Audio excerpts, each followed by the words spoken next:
السلام علیکم۔ کافی عرصے سے آپ سے مخاطب ہونا چاہ رہی تھی، لیکن پتہ نہیں کیوں ہو ہی نہیں پا رہا تھا۔ شاید اس لیے کہ میں ایک ایسا ناول شروع کرنے جا رہی ہوں جسے آپ سب پہلے ہی پڑھ چکے ہیں، لیکن نمل ایک ایسا ناول ہے جس کو بار بار پڑھا جا سکتا ہے اور بار بار پڑھا جانا چاہیے۔ میں اس کو کتنی دفعہ پڑھ چکی ہوں مجھے اب یاد بھی نہیں۔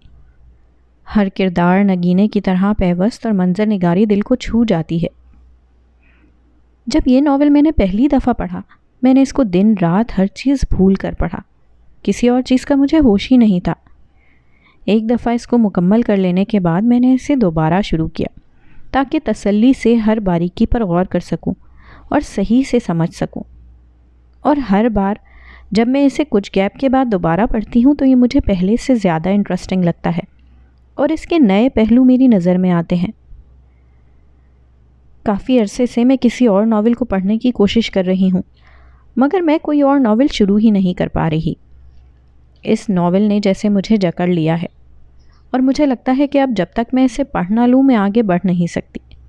تو ان تمام لوگوں سے معذرت کے ساتھ جو کسی نئے ناول کی توقع کر رہے تھے، اس دفعہ میں نمل کے سحر میں پھر گرفتار ہو چکی ہوں، اور اب اسے پڑھ لینے کے بعد ہی میں کسی اور ناول کو شروع کر پاؤں گی۔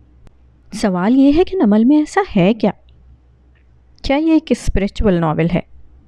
جی بالکل، اس کا نام قرآن کی ایک سورت سورہ نمل سے لیا گیا ہے۔ کیا یہ ایک مرڈر مسٹری ہے؟ تو جی بالکل، یہ ایک مرڈر مسٹری بھی ہے۔ کیا یہ ایک فیملی ڈرامہ ہے؟ جی ہاں، یہ ایک رومانٹک کامیڈی ناول ہے۔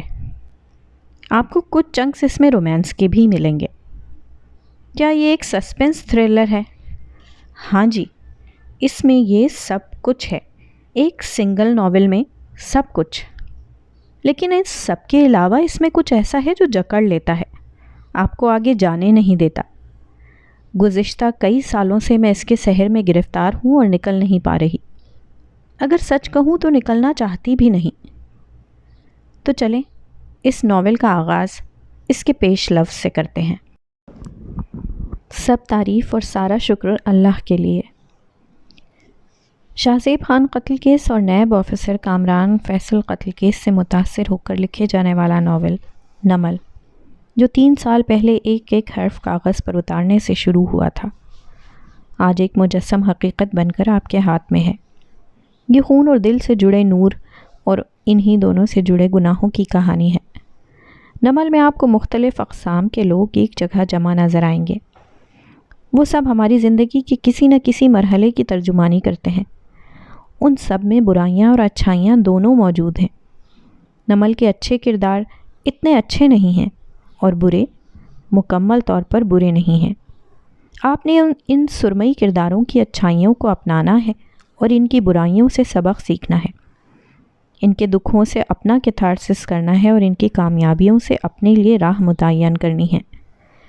کہانیوں میں دل دکھا دینے والے واقعات کی منظر کشی اس لیے کی جاتی ہے تاکہ زندگی میں آگے بڑھتے قاری کے سینے میں جو دل برف بنتا جا رہا ہے اس کو کلہاڑا مار کے توڑا جا سکے۔ وہ ٹوٹے گا تو اندر روشنی اور تپش داخل ہوگی، پھر ہی وہ دل پگھل کے نرم پڑے گا اور جذبوں کی پرانی شدت کو محسوس کرے گا۔ اگر ہم ایسا نہ لکھیں اور ایسا نہ پڑھیں تو دنیا کے دھکے، دکھ اور تکالیف ہمیں سرد مہر اور بے حس بناتی چلی جائیں گی۔ نمل کو بھی میں نے اس لیے لکھا ہے تاکہ آپ اپنے دل کے مرائض کی شفا بھی پہچانیں اور اپنے خون کے رشتوں کے ساتھ واپس بھی جڑ جائیں۔ اس کتاب کو لکھنے کے لیے مجھے بہت سے پیارے لوگوں کا بھرپور ساتھ حاصل رہا ہے۔ میری ڈائجسٹ ایڈیٹر امت الصبور، جن کی رہنمائی اور تعاون کے بغیر کوئی بھی قسط مکمل کرنا مشکل تھا۔ امتل نے میری پہلی کہانی قابل اشاعت قرار دیتے ہوئے کہا تھا کہ 10 سال بعد وہ میری تحاریر کو ستاروں کی طرح چمکتے ہوئے دیکھیں گی۔ آج اس بات کو پورے 10 سال مکمل ہو چکے ہیں۔ دسمبر 2006 سے دسمبر 2016 کی یہ لمبی مسافت میں کبھی بھی نہ کاٹ سکتی اگر امتل ہر قدم پر میرے ساتھ نہ ہوتی۔ انسان صرف کوشش کر سکتا ہے، اس کی تحریر کی خامیوں کا پردہ رکھ کے اسے کامیابی اللہ دیتا ہے۔ اللہ سے دعا ہے کہ وہ ہم سب کو ناکامیوں سے سبق سیکھنے اور کامیابیوں پر غرور نہ کرنے کی توفیق دے۔ لیلا خان۔ نمل اس کا بھی ناول ہے۔ وہ نمل کی پہلی قاری، پہلی مداح اور پہلی نقاد ہے۔ ہر ماہ سب سے پہلے وہی نمل پڑھتی اور اسے کمپوز کرتی ہے، اور اس کے ایک ایک زاویے سے مجھے اس کی خوبیاں اور خامیاں بتاتی ہے۔ خلوص والے لوگ تو بہت مل جاتے ہیں، مگر لیلا جیسا خلوص اور سادگی بہت کم ملتی ہے۔ تمہارا شکریہ لیلا، تم نہ ہوتی تو میں کیا کرتی؟ اور یہی خلوص اور سادگی میری ٹیم کے دوسرے 2 موتیوں میں بھی ویسی ہی موجود ہے۔ آسمہ انجم، جو نمل کی کیئر ٹیکر رہی ہیں اور چھوٹی سے چھوٹی بات اور بڑے سے بڑے کام کے لیے وہ ہر وقت حاضر ہوتی۔ مجھے علم نہ بھی ہو پاتا اور وہ میرے کندھوں سے نامحسوس انداز میں اتنا ڈھیر سارا بوجھ اٹھا کے لے جاتی۔ آپ کا شکریہ آسمہ۔ اور پھر ہم سب کی پیاری اقرا بنت سلیم۔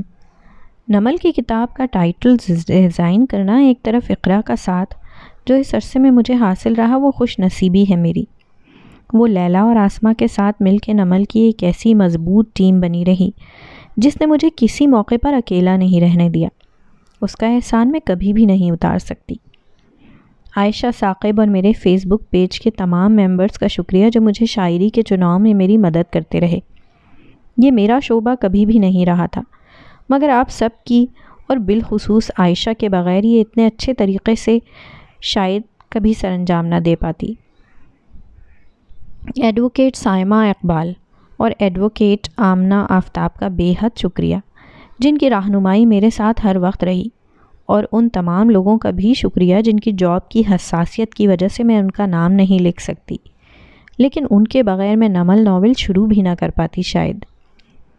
اپنے ناشر محترم گل فراز صاحب علم و عرفان پبلشرز کی میں بے حد ممنون ہوں، جنہوں نے نہ صرف میری اس کتاب کو اشاعت کا شرف بخشا بلکہ ہر مرحلے پہ میری رائے اور پسند ناپسند کو ترجیح دی۔ بہت کم پبلشرز اتنی پروفیشنل سوچ رکھتے ہیں، اور میں گل فراز صاحب کی دل سے بہت ممنون ہوں کہ انہوں نے کسی بھی موقع پہ، چاہے وہ ٹائٹل کا معاملہ ہو یا کتاب کو ایک جلد میں لانے کا مسئلہ، ہمیشہ میری رائے کا احترام کیا۔ یہاں میں بک پائریسی کا بھی ذکر کرنا چاہوں گی کہ وہ کس طرح ہمارے ادارے اور رائٹرز کے لیے زہر قاتل ثابت ہو رہی ہے۔ خاص طور پر کراچی اور حیدرآباد کے قارئین سے گزارش ہے کہ وہ کتاب اپنے مستند بک سیلر سے ہی خریدیں اور اس بات کی تصدیق کر لیں کہ کتاب اصل ہو۔